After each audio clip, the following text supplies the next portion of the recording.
चीन ने तो ट्रंप को चेतावनी भी दे दी कि हमारे मामलों में टांग ना अड़ाओ, और अगर हमारे मामलों में टांग अड़ाओगे तो वैसे ही डील करेंगे।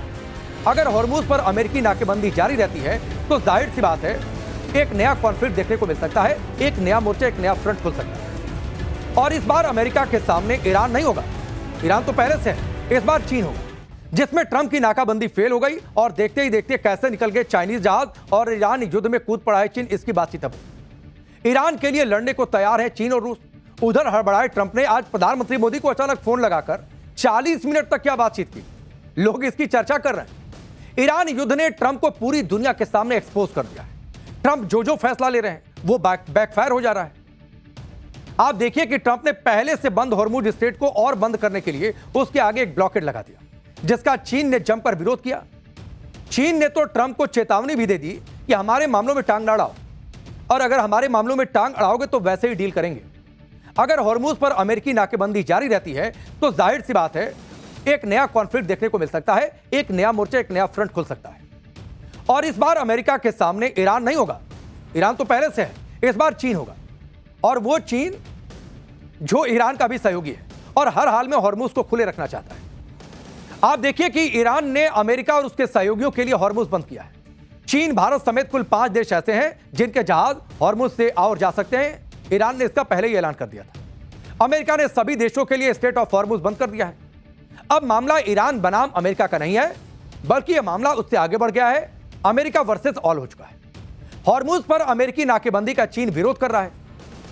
अब अगर अमेरिका ने ब्लॉकेड नहीं हटाया तो जाहिर सी बात है तनाव बढ़ेगा। यानी ईरान युद्ध अब शिफ्ट होकर अमेरिका चीन तक आ चुका है, और जाहिर सी बात है अगर ऐसा ही चलता रहता है तो चीन को डायरेक्ट मैदान में उतरना पड़ेगा। और अगर ऐसा हो जाता है तो आप सोचिए तबाही कितनी बड़ी हो सकती है, क्योंकि ट्रंप के खिलाफ दुनिया भर में माहौल बन रहा है कि भाई ये जैसे जो दिमाग में आ रहा है फैसले ले रहे हैं, जहां मन करे मोर्चा खोल रहे हैं, फ्रंट खोल रहे हैं, जिसके खिलाफ जो मन आया बोल रहे हैं। अमेरिका के सहयोगी देशों को भी समझ नहीं आ रहा कि ट्रंप क्या बोलेंगे। वो ये समझ रहे हैं कि ट्रंप किसी के सगे नहीं। ब्रिटेन के नेता तो ट्रंप को गैंगस्टर और भ्रष्ट तक बोल रहे हैं। हालांकि यह खबर भी आ रही है कि अमेरिका और ईरान के बीच फिर से बातचीत हो सकती है, लेकिन यह बात कब और कहां होगी, और बातचीत हो ही जाएगी तो कोई नतीजा निकलेगा, क्या होगा नहीं होगा अभी कुछ भी कंफर्म नहीं। इस बीच ट्रंप ने आज प्रधानमंत्री मोदी को अचानक से फोन कर दिया। फोन अमेरिका से आया था, ट्रंप ने खुद किया था। इसके बारे में आगे आपको बताएंगे। कुल मिलाकर दुनिया अब नए तनाव की तरफ बढ़ रही है। तेल और गैस की लड़ाई में आगे क्या होगा? क्या चीन खुलकर अमेरिका के विरोध में सामने आ जाएगा? क्या यह पूरा मामला अब अमेरिका बनाम चीन डायरेक्ट टू डायरेक्ट हो जाएगा? अमेरिकी नाकेबंदी के बाद भी चीन के जहाज हॉर्मुज से कैसे निकल रहे हैं? भारत के जहाजों के लिए ईरान ने क्या खास तैयारी की है, यह सब आपको बताएंगे। लेकिन पहले एक ट्रेलर आप देखिए।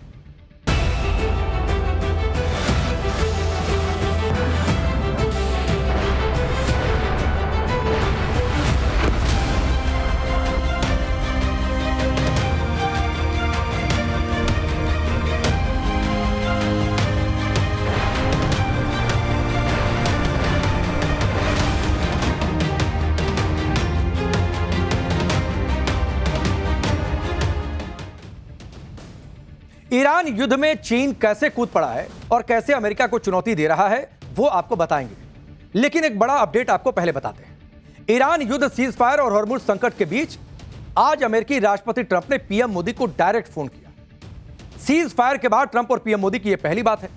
पीएम मोदी ने खुद इसकी जानकारी भी दी सोशल मीडिया पर, और यह बताया पीएम मोदी ने कि उनके पास राष्ट्रपति डोनाल्ड ट्रंप का फोन आया था। दोनों ने सभी क्षेत्रों में व्यापक वैश्विक रणनीतिक साझेदारी को और मजबूत करने के लिए अपनी प्रतिबद्धता जताई। साथ ही पश्चिम एशिया की स्थिति पर भी चर्चा हुई। स्टेट ऑफ हॉर्मुज को खुला और सुरक्षित रखने के महत्व पर भी जोर दिया गया। लेकिन सोचिए कि 40 मिनट तक बातचीत हुई, यह छोटा मोटा समय नहीं होता है। तो जाहिर सी बात है ट्रंप इस समय चौतरफा फंसे हुए हैं, उनको भी समझ में नहीं आ रहा। हॉर्मुज पर ट्रंप ने अपनी चौकी लगाई और नाकेबंदी कर दी कि किसी के जहाज निकलने नहीं देंगे। लेकिन इसके बाद भी आज चीन के जहाज निकल गए। चीन ने ना सिर्फ अमेरिका को हड़काया है, बल्कि अमेरिकी ब्लॉकेड को कोई भाव नहीं दे रहा है। आप देखिए कि सोमवार रात 10 बजे हॉर्मुज पर अमेरिका ने अपनी नाकेबंदी शुरू कर दी और यह कह दिया था कि मैं एक भी जहाज निकलने नहीं दूंगा जो ईरान से आ रहे होंगे। इसके बाद भी रिच स्टारी नाम का चीनी ऑयल टैंकर हॉर्मुज को पार कर गया। रिच स्टारी टैंकर में करीब 2.5 लाख बैरल मेथनॉल भरा हुआ था। रिच स्टारी टैंकर चीन की company Shanghai Quanrun shipping company limited का है। इसी कंपनी और रिच स्टारी टैंकर को 2 साल पहले अमेरिका ने ब्लैकलिस्ट किया था। आप सोचिए, वो जहाज भी फराटे से निकल गया वहां। रिच स्टारी जहाज को प्रतिबंध के बाद भी ईरान से तेल खरीदने पर अमेरिका ने बैन किया था। इस टैंकर पर साउथ ईस्टर्न अफ्रीकन देश मालावी का झंडा लगा हुआ था। जब नाकेबंदी शुरू हुई तब यह जहाज ईरान के केशम आइलैंड के पास था। हॉर्मुज पार करते समय रिच स्टारी की तरफ से बताया गया कि इसके मालिक और चालक चाइनीज हैं। यानी चीन ने अमेरिका को सीधी चुनौती दे दी, हमारा ही जहाज है, हम ही मालिक है और अब हम निकल रहे हैं। और यह कहा कि भाई हम तो जहाज हॉर्मुज से निकालेंगे, जो करना है कर लो। दूसरी तरफ पुतिन ने भी अमेरिकी ब्लॉकेट का आज विरोध कर दिया।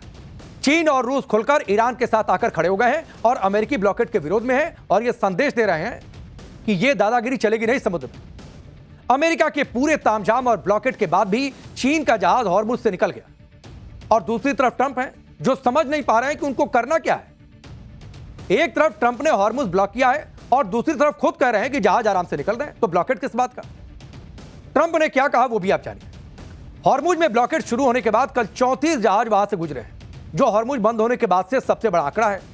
तो भाई कोई पूछे कि फिर ये ब्लॉकेट किस बात का था, जब खुद बता रहे हो कि 34 जहाज निकल गए। तो क्या ट्रंप ये कहना चाह रहे हैं कि अमेरिकी नाकेबंदी की वजह से जहाज आराम से हॉर्मुज से गुजर रहे हैं, या फिर वो ये कहना चाह रहे हैं कि अमेरिका का ब्लॉकेट फेल हो गया। अब ये कोई ट्रंप से जाकर पूछे। ट्रंप भले ये साबित करने में लगे हैं कि हॉर्मुज के पास अमेरिकी नेवी होने के चलते जहाज आराम से गुजर रहे हैं, तो फिर यह भी बात कि इसको ब्लॉकेट नहीं कोई और नाम दे दीजिए। लेकिन ईरान ने इस मसले पर भी ट्रंप के मजे ले लिए। घाना में ईरान की एम्बेसी ने सोशल मीडिया पर ट्रंप को चुभने वाली बात लिख दी। क्या लिखा वो अब देख लीजिए आप। अमेरिका के ब्लॉकेट के बाद भी चीन का टैंकर हॉर्मुज से निकल गया। बिग ब्यूटीफुल शिप वाली अमेरिकी नेवी ने शिप को कई वार्निंग दी थी। शिप के कैप्टन ने सारी वार्निंग को किसी विज्ञापन की तरह स्किप कर दिया। जैसे आप YouTube पर वीडियो देखते हैं और 10 सेकंड के बाद ऑप्शन आता है राइट हैंड साइड के कॉर्नर में स्किप करने का, उसी तरीके से इसे स्किप कर दिया। हमें पता चला है कि यह ब्लॉकेट उन देशों पर लागू है जिनसे अमेरिका को डर नहीं लगता है।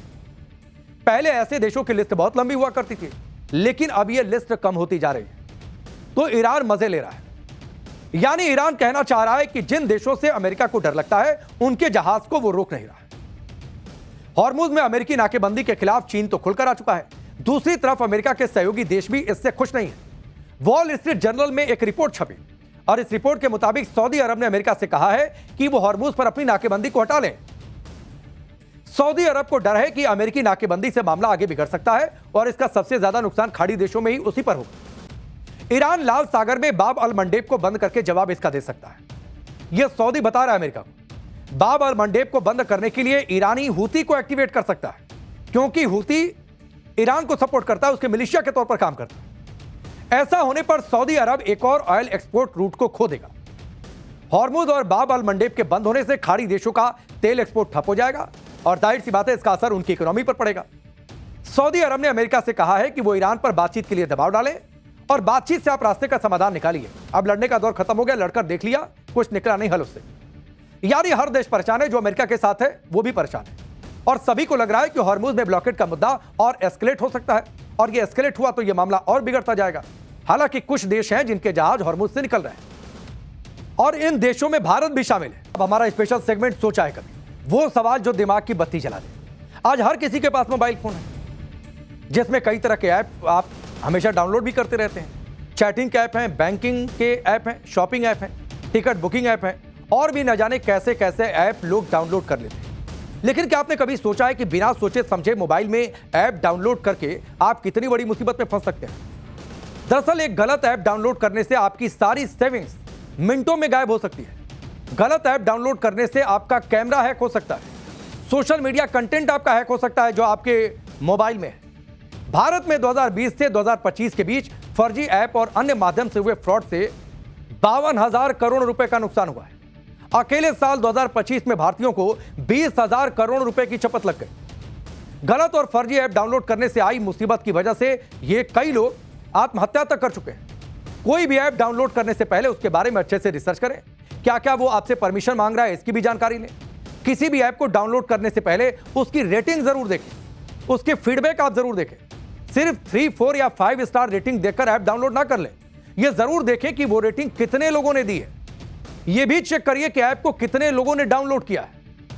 अगर ऐप को बहुत कम लोगों ने डाउनलोड किया है तो बेहतर है कि उसे डाउनलोड ना करें, डाउनलोड करने से बचें।